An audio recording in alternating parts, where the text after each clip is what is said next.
Sergey Viktorovich, please tell us why today there are attempts to rewrite, downplay, or even completely deny the role of the Red Army and the Soviet people in the victory over Nazism.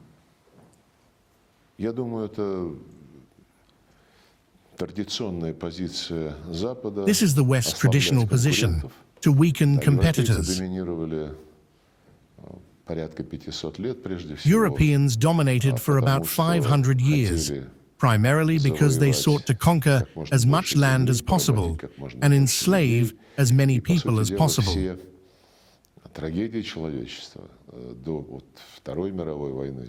In fact, all of humanity's tragedies up until 1939, including World War II, were instigated by Europeans, starting from colonialism, slavery, the Turkish Wars, World War I, and World War II.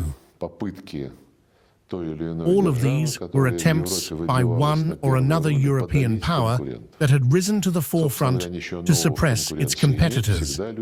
Essentially, there is nothing new in competition. People and states have always competed, but the methods Europe used to suppress its competitors were horrific. These instincts are deeply embedded in today's European society, especially among the elites currently in power in most European Union and NATO countries. Although within the opposition, an understanding of the unacceptability of such actions and policies is beginning to emerge.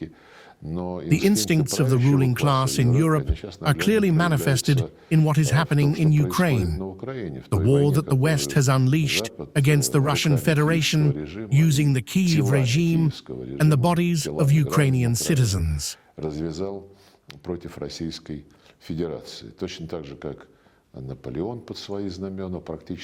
Just as Napoleon placed almost all of Europe under his banners during the Patriotic War of 1812,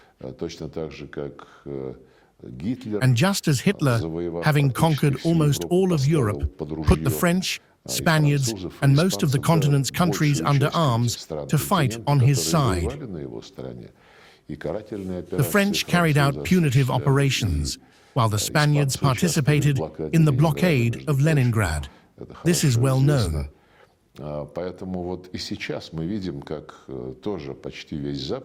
Therefore, today we also see that almost the entire European West has been put under arms in an attempt to prolong the life of Zelensky's Nazi regime on their bayonets. Just like in Hitler's era, this is being done under Nazi flags, with Schutzstaffel Division, Totenkopf chevrons, and so on. If one honestly describes the West's contribution to the development of humanity, an unflattering picture emerges. That is why they try in every possible way to whitewash their actions, as well as those of their predecessors. It is no coincidence that the rehabilitation of Nazism is beginning to become one of the cornerstone positions of the West in international discussions. At the very least, they vote against the resolution that the Russian Federation, together with its allies, submits annually to the UN General Assembly. This resolution demands that the glorification of Nazism and other similar racist practices be prevented.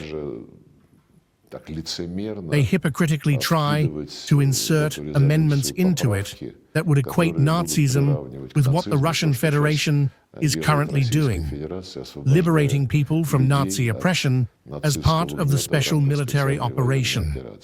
But these attempts have not been successful. I am confident that they will not succeed. However, the trend of rewriting history and equating criminals condemned by the Nuremberg Tribunal with the liberators of Europe has been occurring for quite some time in the Baltic states, Poland, and several other European Union countries. This is a trend that must be fought against very firmly. One example is the closure of the Russian exhibition at the former Auschwitz-Birkenau concentration camp. This has been happening for several years. We are not allowed to update our exhibition or to speak there. We are simply not invited. It is astonishing that this year, at the ceremony marking another anniversary of the liberation of this concentration camp, those who turned this camp into a death camp participated. But those who liberated it, we did not see them there.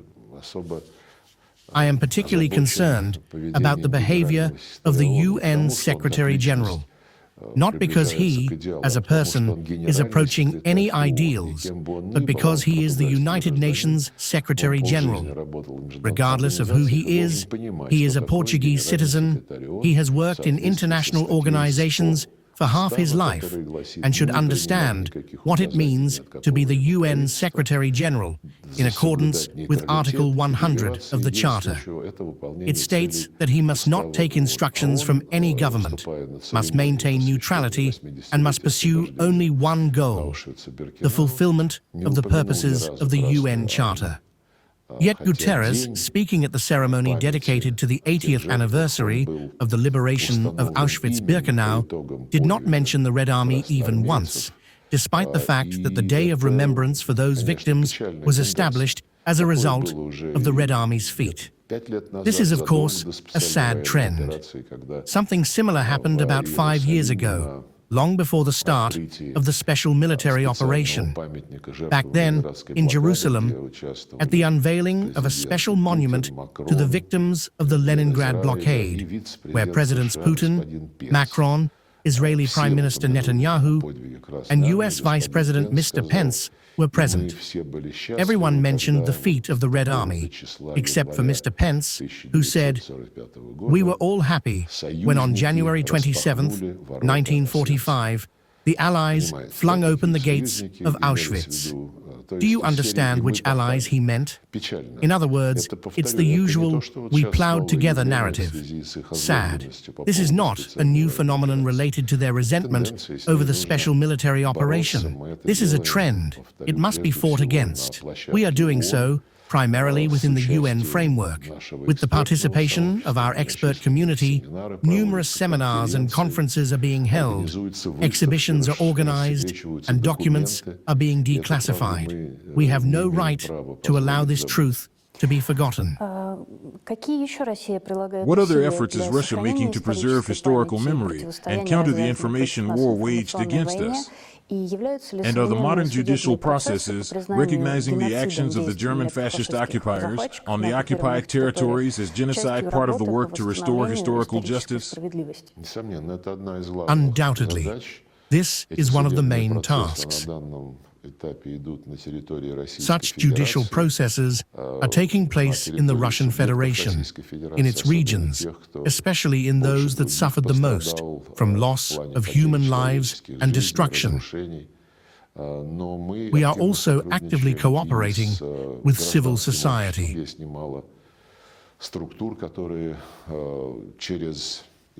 There are many organizations engaged in gathering information through expert assessments, declassified documents, and analysis of eyewitness diaries.